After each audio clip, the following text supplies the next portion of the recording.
na bira.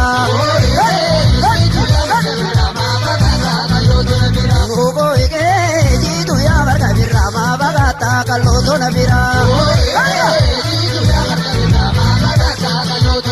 Nugo ege kadisa kanto kadisi jita.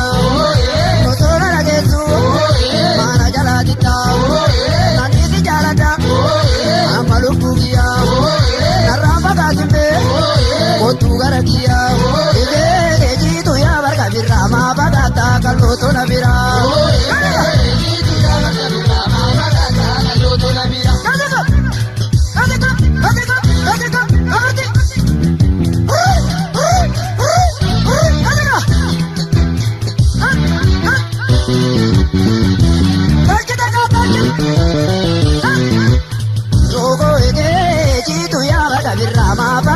Kalotona bira, Nogo ege jitu ya barka bira ma bagata kalotona bira.